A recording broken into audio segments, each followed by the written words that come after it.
I thought my life was perfect. Layla, with her laugh that could light up a room and her touch that felt like home, made every day feel effortless. "You're thinking too much again," she teased one morning over coffee, brushing my hair back. I smiled, hiding the little knot of doubt in my chest. "Maybe, but I don't know. Feels like something's off sometimes." She rolled her eyes. "Relax. I'm here, aren't I?" I nodded, but the feeling didn't leave. At work, Omar noticed it first. "You've been quiet all week," he said, nudging me in the cafeteria. "Something on your mind?" I shook my head, forcing a grin. "Just tired, I guess." He didn't buy it. "Come on, man. You can't fake everything." "Is it her?" "She's fine," I muttered, though my stomach twisted at the thought. Omar leaned closer. "Listen, I don't mean to pry, but if there's trouble with Layla, don't ignore it. You'll regret it." I nodded again, but I didn't want to believe him. Layla was loyal. She loved me, right? Then the little things started stacking up. Missed calls, vague excuses, late nights with friends. Every time I brought it up, she laughed it off. "You worry too much. I've got things handled." I swallowed, nodded, and pretended the knot in my chest wasn't growing. "Arya," Layla's best friend, had the courage to speak up once. "You need to pay attention, okay? She's not always honest," she said softly, looking at me with careful eyes. I forced a laugh. "Thanks, Arya, but I think I know her better than anyone." She sighed, biting her lip. "Just don't ignore your gut." That night, I stayed up scrolling through messages on my phone, trying to distract myself. Omar's words kept echoing in my mind. I told myself I was paranoid, imagining shadows where there were none. Layla walked in, humming a tune, completely unaware of the storm brewing in me. Double quotes, "Hey, you okay?" she asked, tilting her head. I nodded quickly. "Yeah, just thinking." She smiled, kissing my cheek. "You worry too much." The next day, I noticed her phone on the kitchen counter unlocked. I hesitated, this wasn't me, but something inside screamed I had to know. My thumb hovered over the screen. Then I saw it. Messages from a number I didn't recognize. The words jumped out at me, sharp and cruel. "Can't wait to see you tonight, and you know what we talked about."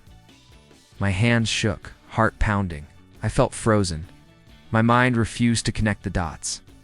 This can't be real," I whispered to myself. I scrolled further, each message cutting deeper than the last. Evidence stacked, undeniable.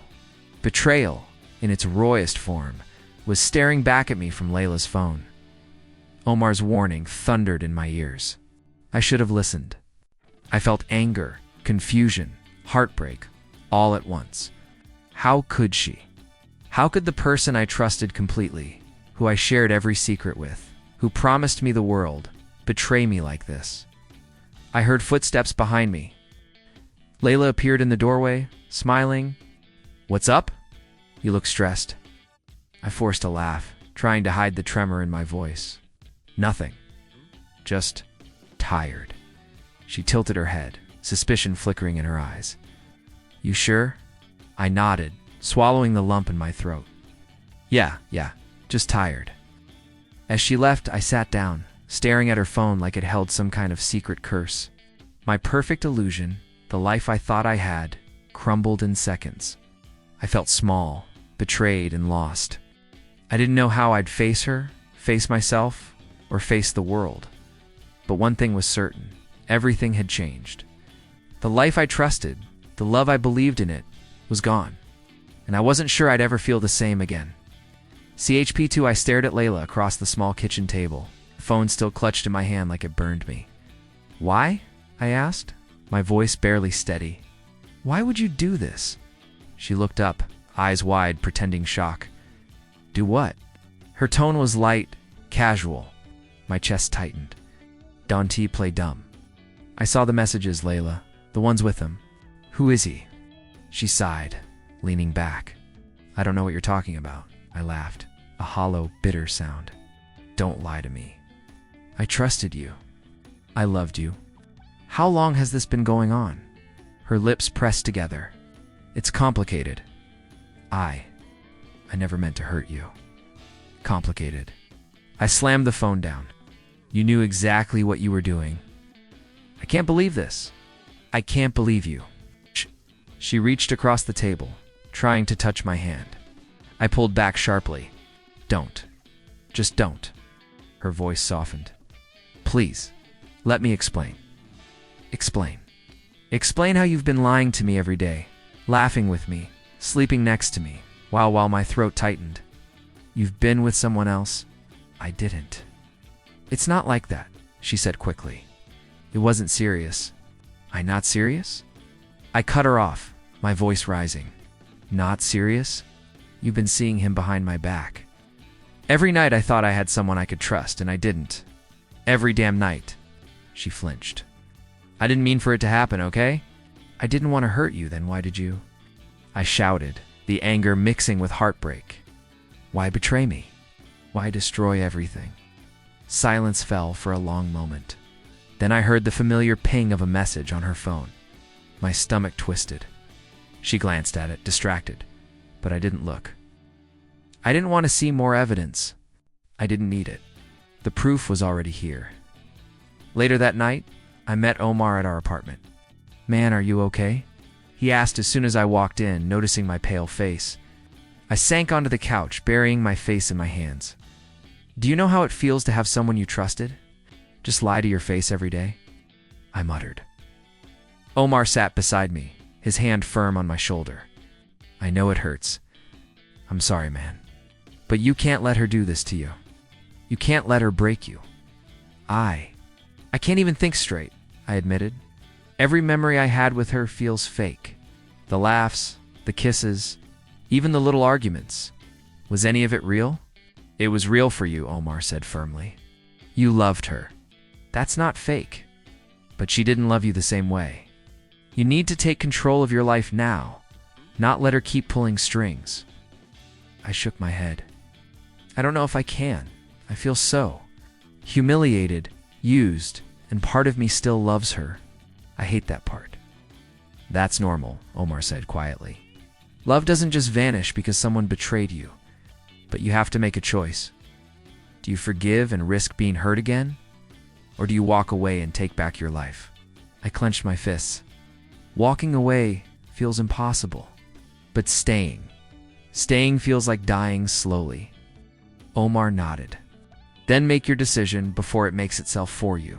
Don't wait for her to decide for you. Don't give her that power. The next day, I confronted Layla again, calmer this time.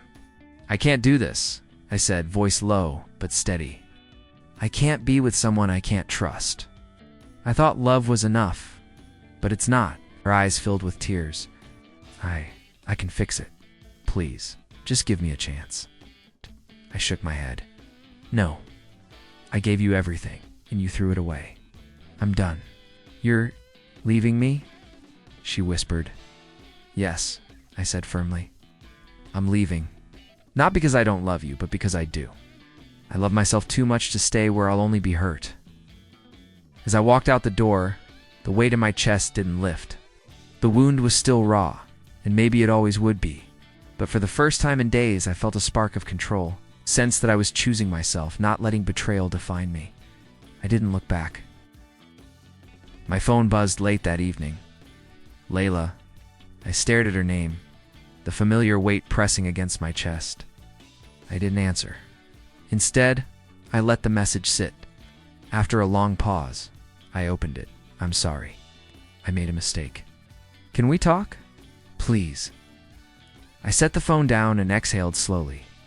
I remembered everything, the lies, the betrayal, the sleepless nights, the panic, the humiliation.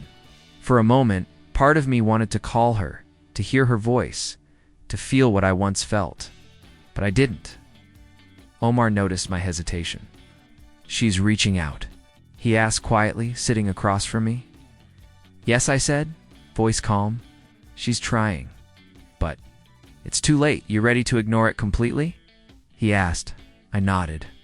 I have to be. I've learned that closure isn't about words from someone who hurt you. It's about peace from within.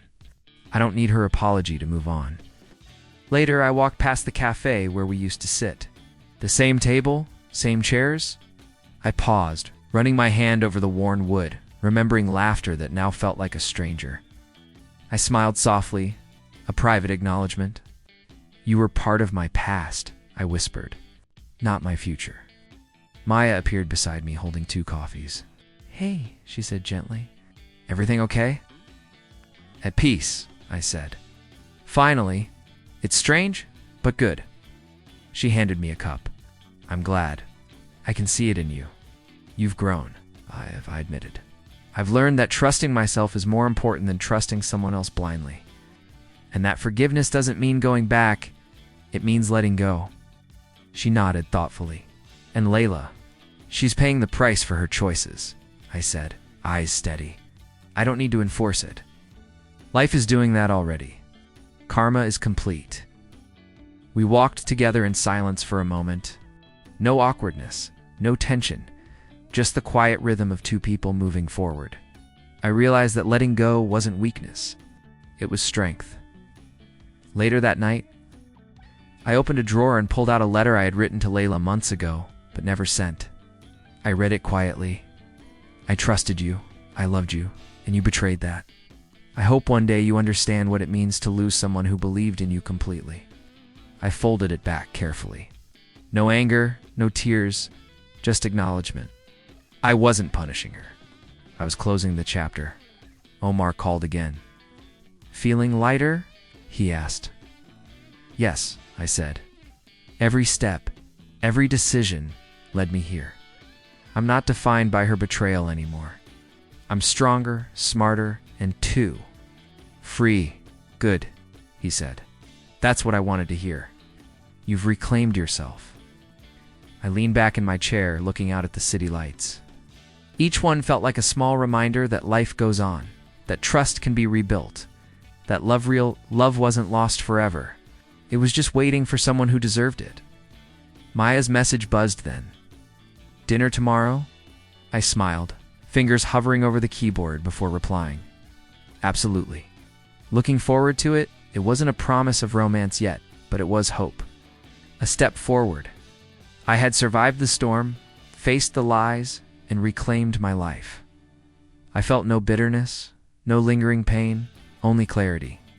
The chapters of my past were closed. The lessons were clear. Trust yourself. Respect yourself. Don't allow betrayal to define you. And as I set my phone down, I realized that I had finally reached the place I had been fighting for all along. Calm, confident, in control of my heart. My mind, my life, no one could take that from me.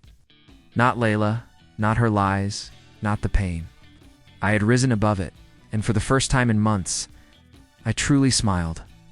The morning sun spilled through the apartment window, warm and steady.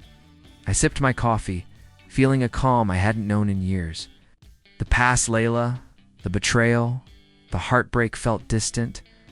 Like a shadow that no longer had power over me, Maya walked in, smiling, holding a small bouquet of wildflowers.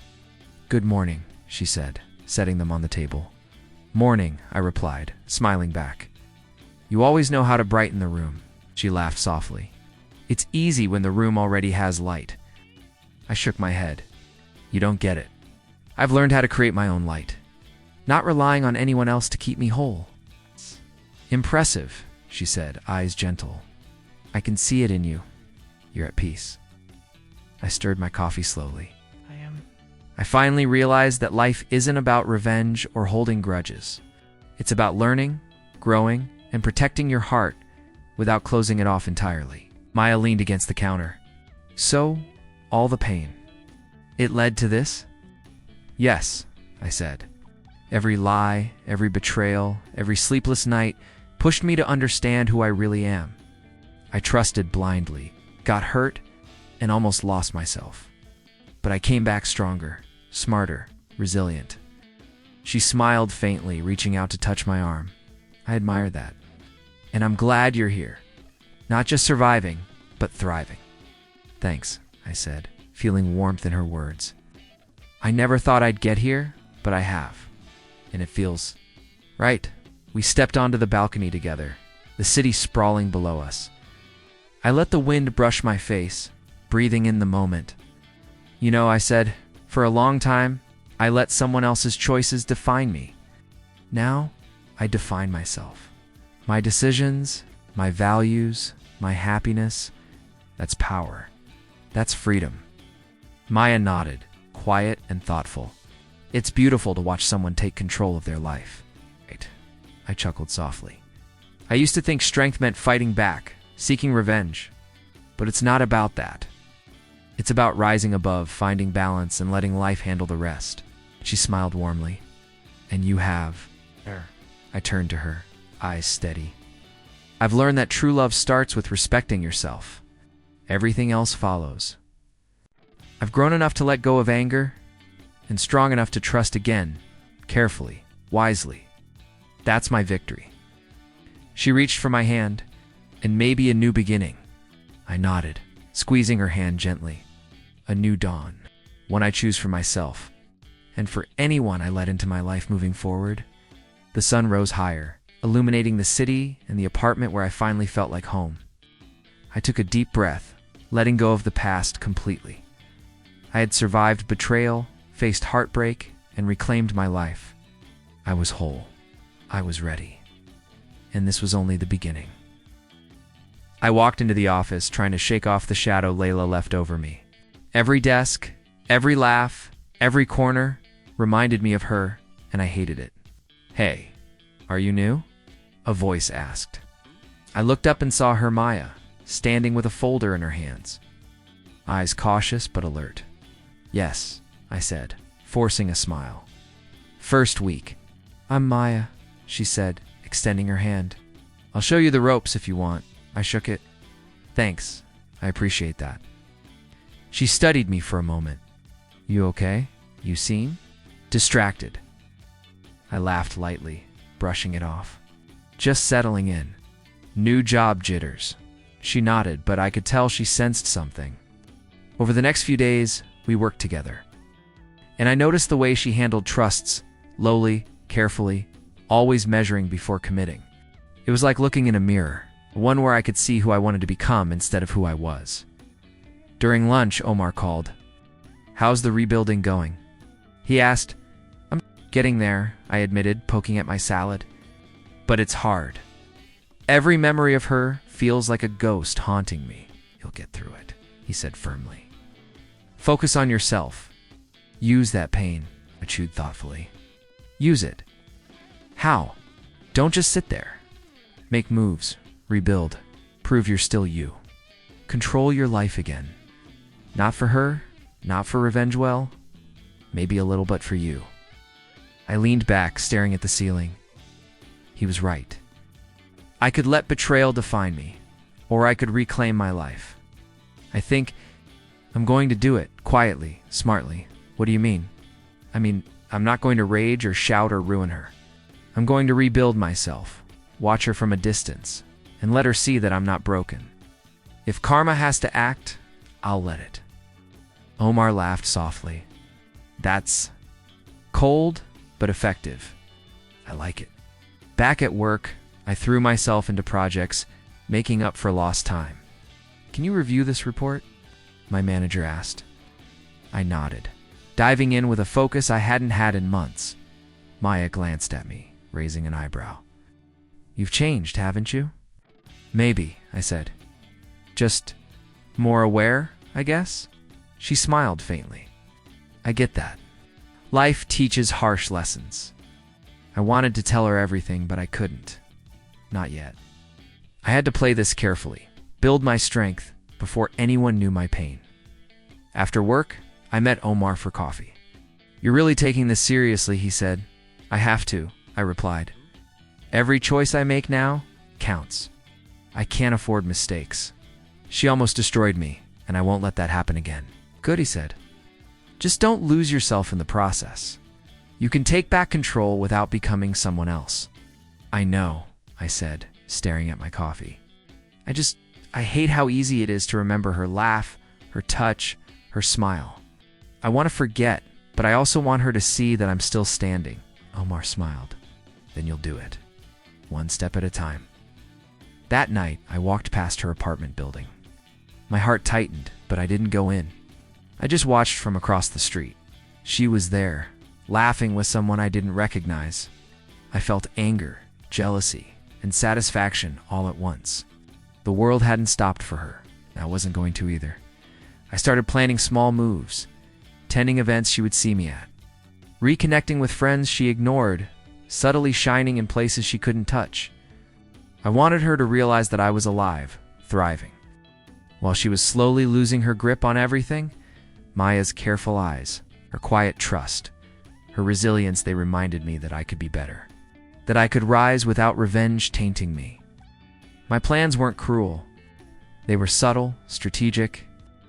I could expose lies without lying myself. I could take back life without breaking anyone the way I was broken. And so, every morning, I walked into the office with a small smile, a quiet determination, and a heart full of plans. Layla had shattered my trust, but she hadn't shattered me. Not yet. CHP. For I wasn't ready to face her again, but life has a way of forcing your hand. Omar called me that morning, voice low and serious. "I've been digging," he said. "Found more about her. It's worse than you think." "What do you mean?" I asked, gripping my coffee cup like it was a lifeline. "She's been using your money, your trust. And some of your so-called friends are helping her cover it up." Ain't froze. "No, that can't be." "Who?" "Don't need names right now," Omar said. "What you need is a plan. You can't let her see that you know everything. If you do, she'll tighten her control." I exhaled sharply. "I can't just ignore it." "I want to confront her," Easy Omar said. "Anger gets you nowhere. You need strategy, patience, subtle moves, silent influence. You don't want to become her, do you?" I don't, I said, though my hands trembled. But it's hard to stay calm when she's been lying to me all this time. Using people I trusted, I feel dirty just knowing how close she got to ruining me. "Then don't stoop to her level," he said firmly. "Use your brain, not your anger. Show her she can't control your life anymore." Later that day, I overheard her at a cafe, talking with someone I recognized as one of the minor friends complicit in her lies.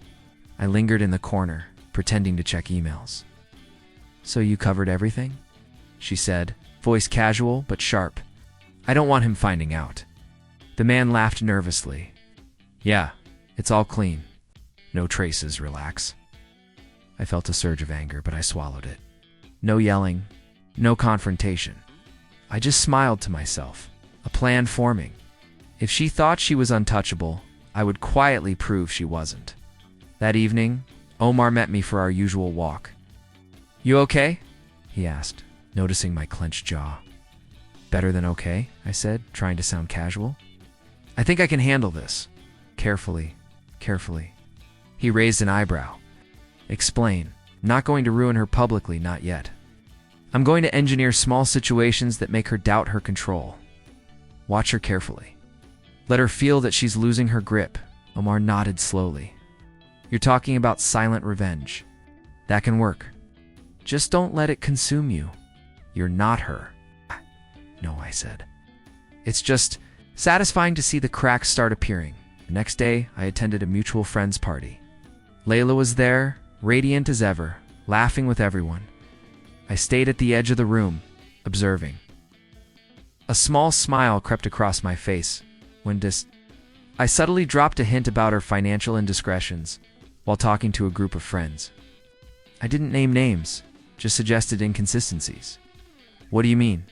one friend asked, frowning. "Double quotes?" "Oh, just hearing things," I said casually, leaning back. "People are talking about honesty and trust, that's all." Layla's laugh faltered for a fraction of a second. She scanned the crowd, eyes sharp, and I felt satisfaction ripple through me.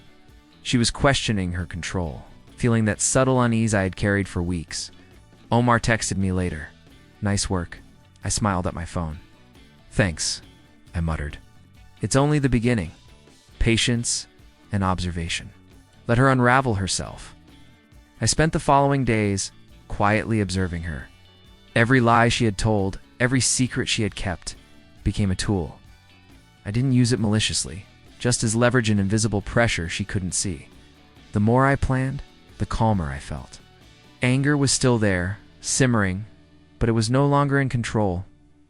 One evening I met Omar again. "You've changed," he said. "You're sharper, more calculated." "I have to be," I replied. "If I let emotions rule, I'll fail. I need to reclaim my life without losing myself in revenge. This is about control." My control nodded, wary but supportive. "Good. Just remember, you're not her. Don't become the person you despise." "I won't," I said, staring into the darkened sky. "But she will feel the consequences. Quietly, strategically. I'll let karma do its work while I rebuild my life." And in that moment, I realized something. The power had shifted. I was no longer the hurt, betrayed man. I was the one silently observing, planning, and taking back control. Layla's world was about to change, and there was nothing she could do to stop it.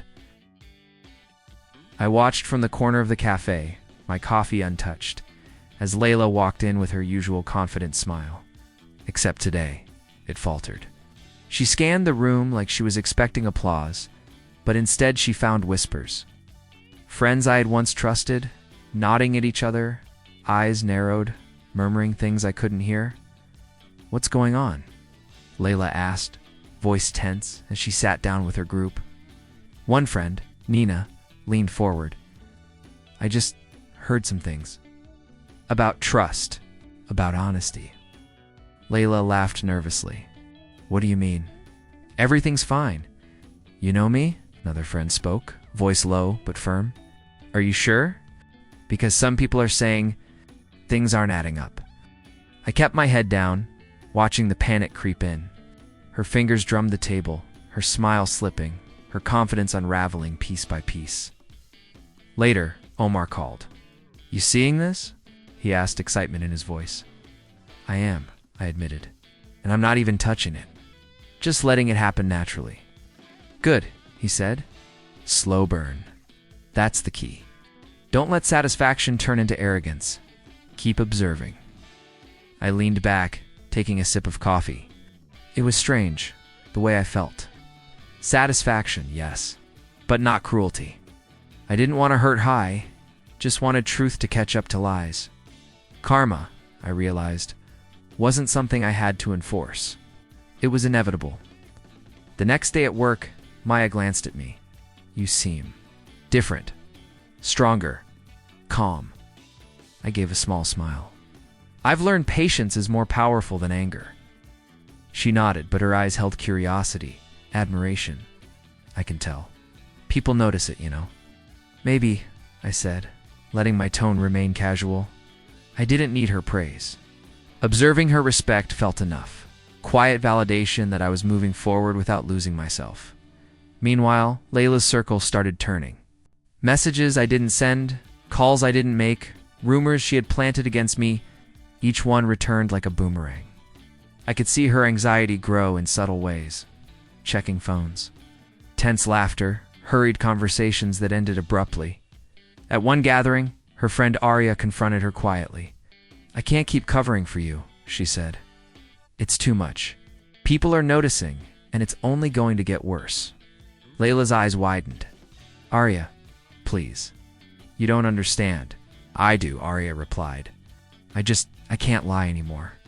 Not for you." Watched from across the room, unseen, the pieces falling into place. Her world, once carefully orchestrated, was cracking. I felt this strange mix of relief and melancholy. Relief that justice was happening, melancholy that it had come this far. Later, Omar met me for coffee again. "You're keeping your hands clean," he said. "Good. This is justice, not revenge. Remember that." "I know," I said. "It's just satisfying to watch her stumble, to see her realize she's not untouchable." "Careful," he warned. "Don't let yourself enjoy it too much. That's where you lose yourself." I nodded. "I won't. I'm learning control. And observing. That's enough." That evening, I walked past her apartment building. She was inside, arguing with someone I recognized as one of her minor allies. "I told you not to tell anyone," she shouted. "But I had to," the person replied, voice trembling. "You left me no choice." People are asking questions and I can't lie anymore. Her shoulders slumped, eyes wide with panic. This can't be happening. I leaned against the lamppost, unseen, feeling the quiet thrill of inevitability. She had built a castle of lies, and it was collapsing under its own weight. I felt no triumph over hers, the calm certainty that truth had its way. Maya texted me later, "You okay? You seem calm." I admire that. I smiled at the message. I am. It's a process. Watching, waiting, learning. Even in her panic, I felt no hatred. Only the clear, steady sense that I had reclaimed my power without stooping to cruelty. I had been betrayed, but I was rising, stronger and more resilient than before. And Layla. She was unraveling, facing the consequences of her choices in ways she couldn't control. The whispers, the doubts, the isolation, they were all proof that her actions had caught up with her. Karma wasn't mine to enforce, but I'd let it unfold naturally and in the shadows. Observing, I realized patience, control, and self-respect were far more powerful than rage. I had survived, and I would continue to thrive. CHP.6, I walked into the office. The sunlight hitting my desk, and for the first time in months I felt steady. No panic, no doubt. Just focus. "Morning," Maya said, sliding a stack of files toward me. "Morning," I replied, smiling genuinely this time. "You seem different," she said, leaning against the partition. "Calmer, stronger." "I am," I admitted. "It's a process. But I've realized something." "Yeah?" she asked, curious. "Power doesn't come from controlling others," I said, tapping my pen. "It comes from controlling yourself. Your choices. Your heart. Your mind." Aya smiled softly. "I like that. Makes sense? You seem..."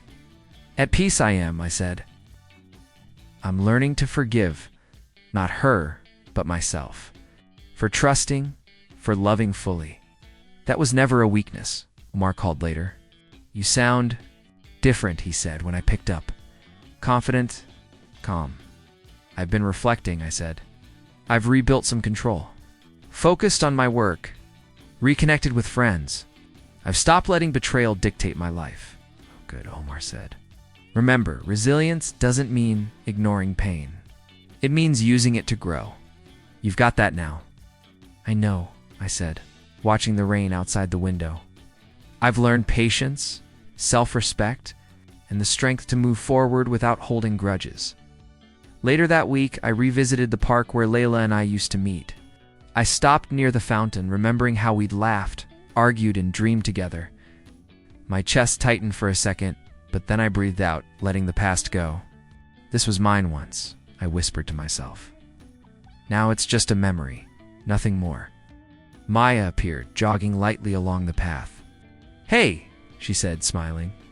"Mind if I join?" "Not at all," I replied, stepping aside. We walked together in silence for a few minutes.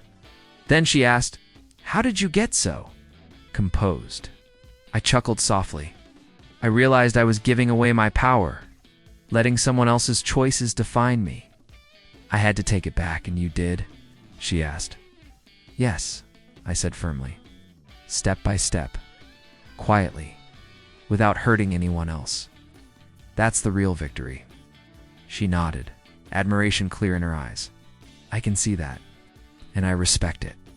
"Thanks," I said, feeling a warmth I hadn't felt in months. Not love yet, maybe never fully, but connection. Genuine, honest connection. That evening, Omar joined me at our usual cafe. "You've changed," he said, eyes scanning me like he could see through every layer. "You're different, better, stronger." "I've learned a lot," I admitted. "About myself. About trust. About forgiveness. About moving forward without being bitter." "That's good," he said. "Really good. But remember, don't let this new strength turn into arrogance. Stay humble." "I will," I said, staring at my coffee. "I don't need revenge anymore. I just need growth." Later, I checked in on friends who had drifted away during the chaos.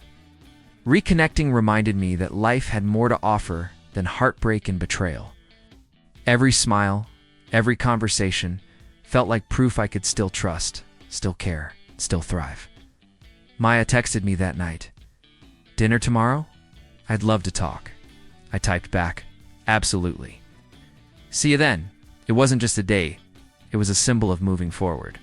Choosing connection over resentment, possibility over pain. I was no longer defined by betrayal. I was defined by resilience, strength, and the clarity of self-respect. As I looked out my apartment window, the city lights shimmering, I realized something. I had survived heartbreak, watched injustice unfold, and still emerged intact, stronger, wiser, ready for whatever life had next. And I knew, deep down, that no one could take that from me. Not Layla, not lies, not betrayal. I was mine again.